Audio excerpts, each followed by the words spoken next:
సిపెలలో నేను సిద్ధముగా చేసుకో రాజు రానయ్యన్నాడు.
ఒక క్రైస్తవుని యొక్క జీవితంలో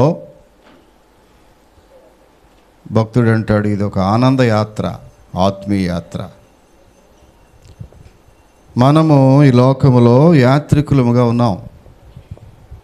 అందరూ కూడా ప్రయాణికులమే కదమ్మా. ఎక్కడి నుంచి ఎక్కడికి? ఐగుప్తులో నుంచి కనానుకు ప్రయాణం చేసినట్టే. ఐగుప్తు అనగా ఈ లోకానికి గుర్తుగా ఉంది. కనాను అనగా అది నూతన యెరూషలేం, పాలు తేనెలు ప్రవహించు దేశం అనగా పరలోక రాజ్యం. మనందరం కూడా పరలోక రాజ్యమునకు ప్రయాణంలో ఉన్నాం. గుడివాడలో ఏదో స్టే అయిపోయి ఇక్కడే ఉంటాం అనుకోబాకండి. ఇది ఒక ప్రయాణం ప్రియులారా. అందరూ ప్రయాణికులమే. మజిలీలు ఇవన్నీ. గుడివాడ ఒక మజిలీ, ఇంకేదో కొంతమందికి మజిలీ. గృహాలు కూడా అంతే. గృహం కూడా పర్మనెంట్గా ఏం లేదు మనకి ఇక్కడ కదా. శాశ్వత గృహాలు కానీ, శాశ్వత ఆస్తులు కానీ, శాశ్వత పొలాలు కానీ మనకి ఇక్కడే లేవు. అన్నీ కేవలం టెంపరీ. ఆరోగ్యం కూడా టెంపరీ, అది శాశ్వతమా? ఎవడేదో బాగుంటారు, రేపు కడుపులో పోస్తుంది, ఎల్లుండి కాసేపు ఇబ్బంది పడదు. ఏది కూడా శాశ్వతమైనది లోకంలో లేదు ప్రియులారా. ఈ సత్యాన్ని అందరికీ తెలిసి కూడా తెలియనట్టుగా ఉంటాం మనం. ఈ నిజం తెలిసి కూడా తెలియనట్టుగా ఉంటాం. శాశ్వతంగా అనిపిస్తుంది. లోకం అలాగా అనిపిస్తుంది మనకి. ఇది పర్మనెంట్ కదా, ఇల్లు కట్టాను నేను, ఇది పర్మనెంట్ కదా నాకు అనిపిస్తుంది చూడగానే. ప్రక్కనే ఉంటుంది, ఇది అశాశ్వతం రా నీకు. ఏది శాశ్వతం కాదు ప్రియులారా. బిడ్డలే శాశ్వతం కాదు, కుటుంబాలే శాశ్వతం కాదు. ఎక్కడికో వెళ్ళిపోతాం మనుషులు మనం. ఈ ప్రయాణంలో క్రైస్తవులకు ప్రియులరా కొన్ని కొన్ని కొన్ని ఉక్కిరి బిక్కిరి చేసే సమస్యలు వస్తాయి కదా. కొన్ని సమస్యలు చూస్తూ ఉంటే అబ్బో ఇవి నేను ఎదుర్కోగలనా, ఈ సమస్యను నేను సాల్వ్ చేసుకోగలనా, నా శక్తికి మించిన సమస్యలు వస్తున్నాయే. కొంతమందికి శక్తికి మించిన సమస్యలు వస్తాయి. ఉక్కిరిబిక్కిరి అయిపోతాం. భవిష్యత్తుని ఆలోచిస్తే అగమ్యగోచరంగా ఉంటుంది. ఏం చేయాలో తెలియదు. చాలా కుటుంబాల్లో అసలు ఇప్పుడున్న కుటుంబాలు ఏ కుటుంబాన్ని చూడండి మీరు, భవిష్యత్తు అగమ్యగోచరంగా కనబడుతూ ఉంది మానవులకి ప్రియులారా. ధనికుడే కావచ్చు, పేదవాడే కావచ్చు, అతను రాజకీయ నాయకుడే కావచ్చు, పెద్ద పెద్ద పదవుల్లో ఉన్న వ్యక్తులే కావచ్చు. ఒక్కొక్క సమస్య ఎలాగ సడన్గా వస్తూ ఉంటే దాని నుంచి ఎలాగ బయటపడాలి ఎవరికి తెలియటం లేదు.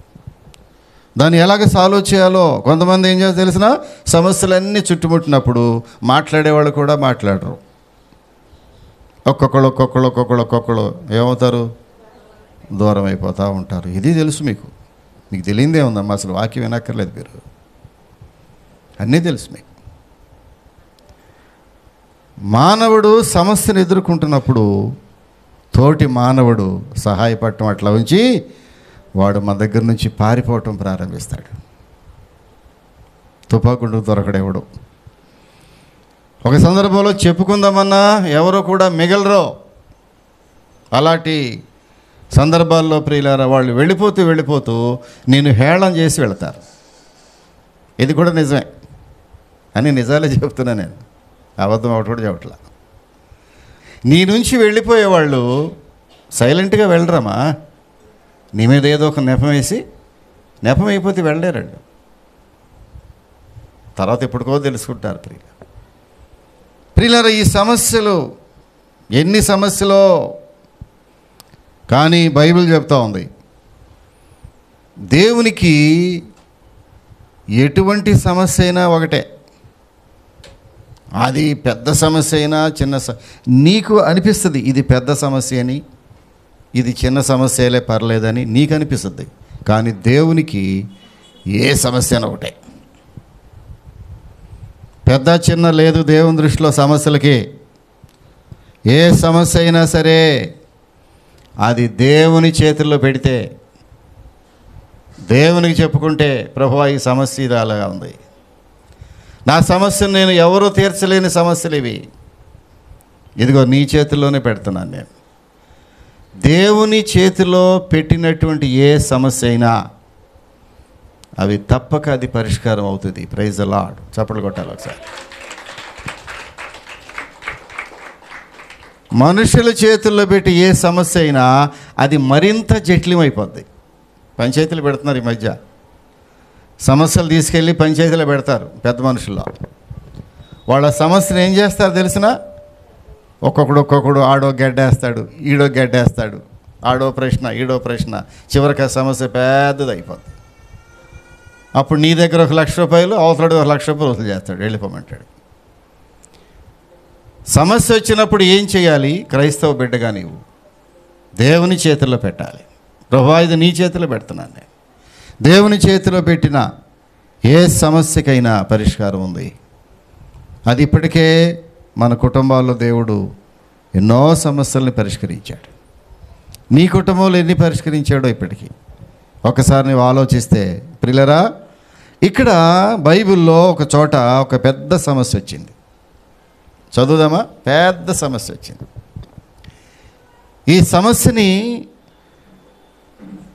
ఎలాగా ట్యాకిల్ చేయాలి వాళ్ళకి అర్థం కాల. చూడండి, ఒక సమస్య వచ్చింది. యోహాను సువార్త 2వ అధ్యాయము, యోహాను సువార్త 2వ అధ్యాయము 3వ దినమున మొదటి వచనం చదువుతున్నాను నేను. 3వ దినమున గలిలయలోని కానాను ఊరిలో ఒక వివాహము జరిగెను. యేసు తల్లి అక్కడ ఉండెను. యేసును ఆయన శిష్యులను ఆ వివాహమునకు పిలువబడిరి. ద్రాక్షరసం అయిపోయినప్పుడు యేసు తల్లి వారికి ద్రాక్షరసం లేదని ఆయనతో చెప్పగా, యేసు ఆమెతో, అమ్మా నాతో నీకేమి పని, నా సమయం ఇంకనూ రాలేదని. ఆయన తల్లి పరిచారకులను చూచి, ఆయన మీతో చెప్పునది చేయుడి అని. యూదుల శుద్ధీకరణ ఆచార ప్రకారము 2-3 తూములు పట్టు 6 రాతి బాణలు అక్కడ ఉంచబడి ఉండెను. యేసు ఆ బాణలు నీళ్లతో నింపుడని వారితో చెప్పగా, వారు వాటిని అంచుల మట్టుకు నింపిరి. అప్పుడు ఆయన వారితో, మీరిప్పుడు ముంచి విందు ప్రధాని యొద్దకు తీసుకుని పండి అని చెప్పగా, వారు తీసుకుని పోయిరి. ఆ ద్రాక్షరసం ఎక్కడి నుండి వచ్చినో ఆ నీళ్లు ముంచి తీసుకుని పోయిన పరిచారకులకే తెలిసినది, కానీ విందు ప్రధానికి తెలియకపోయాను కనుక ద్రాక్షరసం అయినప్పుడు ఆ నీళ్లు రుచి చూచినప్పుడు ఆ విందు ప్రధాని పెండ్లి కుమారుని పిలిచి, ప్రతి వాడును మొదట మంచి ద్రాక్షరసం పోసి జనులు మత్తుగా ఉన్నప్పుడు జబ్బురసం పోయెను, నీవైతే ఇదివరకును మంచి ద్రాక్షరసం ఉంచుకొని ఉన్నావని అతనితో చెప్పాను.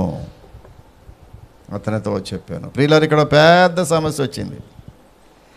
ఎంత సమస్య అంటే, ఇక్కడ మొట్టమొదటిగా చూసినట్లయితే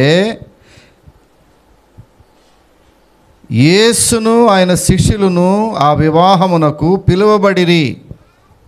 అక్కడ ఒక పెళ్లి ఏర్పాట్లు జరుగుతున్నాయి. యూదులు చాలా పెద్ద ఆచారం. పెళ్ళిళ్ళలో ఎక్కడ లేని ఆచారాలు పెళ్ళిలో కనపడతాయి మనకి. చాలా భక్తి కనపడద్దామో పెళ్ళిళ్ళను. అంతకుముందు పూజలు చేయని వాళ్ళు కూడా ఆ పెళ్ళి అనగానే రకరకాల పూజలు, రకరకాల భక్తి, రకరకాల ప్రార్థనలు, రకరకాల వేషాలు, రకరకాల డ్రెస్సులు. అబ్బో, ఏం సంస్కృతి సాంప్రదాయాలన్నీ కూడా ఉట్టి పడిపోతాయి మ్యారేజీల్లో. అంతకుముందు అసలు సంస్కృతే తెలియదు అతనికి కదా. అబ్బా, మా పెళ్ళిళ్ళు అంటే మామూలు పెళ్ళిళ్ళు అంటండి, మా పెళ్ళిళ్ళలో చాలా సాంప్రదాయాలు ఉంటాయండి. అందరికీ ఉంటాయి, సాంప్రదాయాలు లేకుండా ఎట్టుంటాయి? ఎవరి సాంప్రదాయం వారిది కదా. ఇక్కడ యూదులు పెళ్లి జరుగుతుంది. ఇక్కడ వారి పెళ్లిలో ఒక సాంప్రదాయం ఏంటంటే ద్రాక్షారసం. ఆ ప్రాంతాల్లో నీళ్లు దొరకవు పెద్దగా. పెట్రోల్ దొరుకుద్ది, రెండోది ద్రాక్షారసం దొరుకుద్ది. నీళ్లు దొరకవు. ద్రాక్షారసం ముంచి తాగినంతగా నీళ్లు ముంచి తాగలేరు వాళ్ళు. నీళ్లు లేవు అసలు అక్కడ. ఆ సముద్రపు నీటిని కొంచెం కన్వర్ట్ చేసి దాన్ని కొంత ప్రాసెస్ చేసి మంచినీటిని తయారు చేసుకుంటారు వాళ్ళు. ఉప్పు అంతా పక్కన తీసేసుకుని మంచినీళ్ళు తయారు చేసుకుంటారు. అంతే తప్ప బావుల్లోనో గొట్టాల్లోనో నీళ్లు ఊబికి రావు. ఆయిల్ వస్తుంది, పెట్రోల్ వస్తుంది బ్రహ్మాండంగా. రెండవది వాళ్ళకి దొరికేది ద్రాక్షారసమే. బ్రహ్మాండమైన ద్రాక్ష తోటలు ఉంటాయి అక్కడ. ప్రియులరా, అక్కడ ఏం జరిగింది? ఒక ఆహ్వానం పంపారు యేసయ్యకి ఆ వివాహంలో. ఆ పెళ్లిలో వాళ్ళు చేసిన గొప్ప పని ఏంటంటే యేసు ప్రభువుని కూడా పిలిచారు కదా. పెళ్లి కబురు చెప్పారు. కొంతమంది పెళ్లి కబురు చెప్తే వెళ్ళరు. ఇదొక జాడ్యం కొంతమందికి కదా. ఆ జాడ్యం నాకు ఉండేది. వెడ్డింగ్ కార్డు రాగానే, సార్ నాకు ఆ రోజుల్లో బిజీగా ఉండేవాడిని కాబట్టి పెళ్ళికి వెళ్ళడం పెద్ద కుదిరేది కాదు, సెలవులు దొరికేవి కాదు కదా. ఈ మధ్య పెళ్లి కార్డు ఎవరిని ఇస్తుంటే తప్పకుండా వెళ్తున్నామమ్మా. పెళ్ళికి వెళ్ళటం మర్యాద. వివాహ కార్యక్రమానికి వెళ్ళటం అనేది అది మర్యాద. కొంతమంది వెళ్ళి భోంచేసి రారు, మొహం ఆడుచుని వచ్చేస్తారు, భోజనోదయం వద్దులేని. అది కాదు. పాస్టర్ గారు ఎక్కడికైనా పెళ్ళికి వెళ్ళారంటే, నేను ఇటువరకు పెళ్ళికి వెళ్ళి భోంచేసేవాడు కాదు. అది మంచి అలవాటు కాదు, అది సంస్కృతి కాదు. అది వారు ఏం పెడితే అది తిని రావాలి. రెండవది, వాళ్ళు ఎన్ని ఐటమ్స్ పెట్టారో అన్ని ఐటమ్స్ టచ్ చేసి రావాలి. మాకు ఉలవచారు తినవండి అంటే కుదరదు. అది కూడా కొంచెం వేసుకుని జస్ట్ అట్లా టచ్ చేసి తినబట్టి బాగానే ఉంది. అలాగే స్వీట్లు తినపోయినా కొంచెం టచ్ చేసి కొద్దిగా అన్నీ. పాస్టర్ గారు చెప్తూ ఉంటారు నాకు, ఏమండి ఇస్త్రాకులో ఉన్నాయి అన్ని ఐటమ్స్ 30 ఐటమ్స్ పెట్టినా 30 ఐటమ్స్ టచ్ చేసుకుంటూ రావాలి. ఎన్ని పక్కన పెట్టేసేసి ఒక మాంసం ఒకసారి తినేసేసి అది కుదరదమ్మా. అన్నీ టచ్. గోంగూర పచ్చడి కూడా కొంచెం నాలుగు మీద వేసుకురావాలి. పెరుగు చివరిలో పెరుగు వాడొద్దు. ఈ మధ్య పెరుగు తర్వాత ఒకటి ఇస్తున్నారు, ఏంటది? ఐస్ క్రీమ్లు. ఐస్ క్రీమ్ లేకపోతే పెళ్ళే లేదంటారు ఇప్పుడు అక్కడ. ఐస్ క్రీమ్ తర్వాత మళ్ళీ కిళ్ళీల్లో 3-4 రకాలు. పీటీ కిళ్ళి, జరదా కిళ్ళి అంటే మిఠాయి కిళ్ళి. అమ్మా, రకరకాల కిళ్ళీలు వచ్చేసినాయి. కిళ్ళీ కూడా అవ్వాలి. మేము కిళ్ళీ వేసుకోమండి, కుదరదు. అన్నీ టచ్ చేసి రావాలి. ప్రభువారిని మ్యారేజ్కి పిలిచారు, యేసు ప్రభువారిని. భలే గొప్ప సంగతి జరిగింది ఇక్కడ. ఈ మ్యారేజ్ ఎలా జరుగుతుందంటే, యేసు ప్రభువారికి వెడ్డింగ్ కార్డు ఇచ్చారు. ఇస్తే ఆయన ఒక్కడొస్తాడా? కొంతమంది మంత్రులు గారిని పిలవండి, ఒక్కడు రాడు. 4-5 కారులో 5-6, 30-40 మంది వచ్చి అలా పడిపోతారు అంతే. ఆయన పిలవాలంటే ముందు 50 మందిని లెక్కేసుకోవాలి మనం. యేసు ప్రభువారు వివాహానికి రావటం ఎలా వచ్చాడు తెలిసిన? చూడండి, యేసు ప్రభువారిని పిలిస్తే ఎవరు వచ్చారు? యేసును ఆయన శిష్యులను ఆ వివాహమునకు పిలువబడిరి. There was a invitation. ఆహ్వానం ఉంది. ఆహ్వానించబడ్డారు వాళ్ళు. యేసు ప్రభువారిని ఆహ్వానించారు, మర్యాదగా పిలిచారు, పద్ధతిగా పిలిచారు. కొంతమంది పద్ధతులు తెలియవు. పిలుపులు పద్ధతి లేకపోతే వెళ్ళరు. ఎట్లా వెళ్ళాలమ్మా? బొట్టు పెట్టి ఈ మధ్య బ్యాండ్ మేళం కూడా తీసుకుని వచ్చి వచ్చేటప్పుడు ఎట్లా రావాలి? బ్యాండ్ మేళంతో వచ్చి ఇంటింటికి బ్యాండ్ మేళం ఆగాలి. ఆగిన తర్వాత ఆమెగారు వస్తారు బయటికి, గృహిణి ఆమెగారికి బొట్టు జాగ్రత్తగా పెట్టి అక్కడ కొంతమంది ఆ వివాహ తంతు కార్యక్రమాన్ని చదివేస్తారు. పలానామెకి పలానా రోజున ఇన్ని గంటలు ఇన్ని ముహూర్తం ఉంది కాబట్టి మిమ్మల్ని మేము ఆహ్వానించి వారిని ఆశీర్వదించి మొత్తం చదువుతారు 15 నిమిషాలు అక్కడ ప్రతి ఇంటికి. ఇది ఆహ్వానించేటటువంటి పద్ధతి. కొంతమంది ఇలా ఉండదు. ఈ మధ్య అసలు వెడ్డింగ్ కార్డులు కూడా చేతికి ఇవ్వట్లేదంటగా. ఎట్లా పంపుతున్నారు? ఎట్లాగమ్మా? ఈ ఫోన్లోకి వచ్చినాయమ్మా, ఈ ఫోన్లోకి వచ్చినాయి. వెడ్డింగ్ కార్డులు కూడా పంపట్లా. జాగ్రత్త. పెళ్ళిళ్ళు చేయాల్సినటువంటి తల్లిదండ్రులు పిలుపులు కూడా జాగ్రత్తగా ఉండాలి, మర్యాదగా ఉండాలి. పర్లేదు మావాడే, మా వేలు విడిసిన మేనమంగారు అబ్బాయి అనుకునేవు. వాళ్ళ బహు జాగ్రత్తగా ఇక్కడ ఏం చేశారంట? యేసును చదవండి, యేసును ఆయన శిష్యులను ఆ వివాహమునకు పిలవాలి. వాళ్ళు భలే పని చేశారమ్మా. ఆ యూదులు పెళ్ళిళ్ళు జరిగితే ఆ సమాజంలో ఉన్న అందరిని పిలుస్తారు. ఆ గుంపుగా వచ్చేస్తారంట. గుంపు వచ్చేస్తారంతే. ప్రియులరా, యేసును ఆహ్వానించారు అక్కడికి. వాళ్ళు చేసిన గొప్ప పని అదే. యేసు ప్రభుని ఆ పెండ్లి విందునకు ఆహ్వానించటం ఎప్పుడైతే జరిగిందో అక్కడ సమస్యలన్నీ తొలగిపోవటానికి ఆయన కారకుడయ్యాడు. అక్కడ ప్రైజ్ ది లార్డ్. చప్పట్లు కొట్టాలి అందరూ ఒకసారి.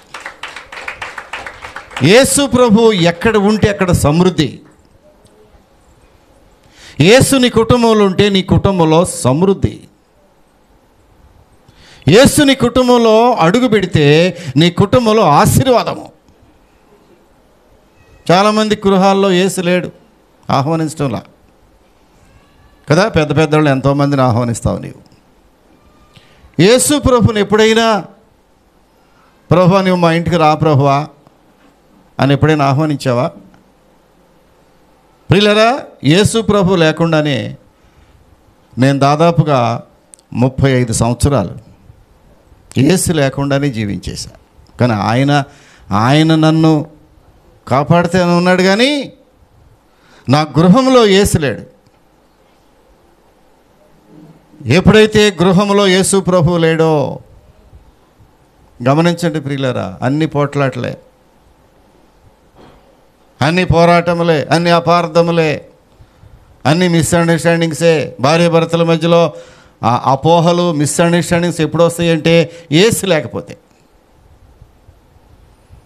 నీ గృహంలో యేసు ప్రభుని ఎప్పుడైనా ఆహ్వానించావా? వీరు ఆహ్వానించారు. యేసును ఆయన శిష్యులను పిలువబడిరి, ఆహ్వానించారు వారిని. వారు ఎప్పుడైతే ఆ గృహంలోనికి, ఆ వివాహ కార్యక్రమానికి వచ్చేసారో ప్రియులరా, అక్కడంతా సమాధానము, సమృద్ధి. ఎంత సమృద్ధి ప్రియులరా! ఆయన ఆహ్వానిస్తే ఆయన తప్పకుండా వస్తాడు. కొంతమంది రారేమో కానీ కదా. ఒక 500 శుభలేఖలు కనుక మనం 500 మందికి ఇస్తే కూర్చొని లెక్కేసుకుంటారు భార్యాభర్తలు. ఏమమ్మా మరి ఎంతమందికి భోజనం చేయాలి, మనం బంతి ఎంతమందికి పెట్టాలి? అయ్యా ఎంతమందికి పంపాం? 500 కార్డులు పంపామండి. మరి ఎంతవరకు చేయొచ్చు భోజనం? 400కు చేయండి. తింటే 500 తింటారులే. 500 మంది కార్డులు పంపితే 500 మంది రాకపోవచ్చు. కానీ యేసయ్య నువ్వు పిలవాలి, కానీ తప్పకుండా వస్తాడు. చప్పట్లు కొట్టాలి. ఇప్పుడు అనుమానం లేదు, నువ్వు పిలవటమే ఆలస్యం. ఈ మధ్యాహ్నకాల సమయంలో సహోదరుడా, నీ ఇంటికి యేసయ్యని పిలవగలిగితే నీవు ఒకసారి పిలిచి చూడు. నేను రాను అనే మాట ఎట్టి పరిస్థితిలో అనడం. ఎవరు పిలిస్తే వారి ఇంటికి కదా ఎదురు చూస్తూ ఉంటాడు. పిలుస్తారేమో. ఎంత ప్రేమ కలిగిన దేవుడు. ఆయనకి బేషిజాలు లేవు, ప్రిస్టేజ్లు అంతకంటే లేవు, వెళ్ళొచ్చా లేదా అనే మీమాంస అంతకంటే ఆయనకి లేదు. ఎప్పుడు ఎవరు పిలుస్తారా అని ఎదురు చూస్తూ ఉంటాడు. వెళదామా బైబిల్లోకి ఒకసారి? ఇది నిజమో కాదో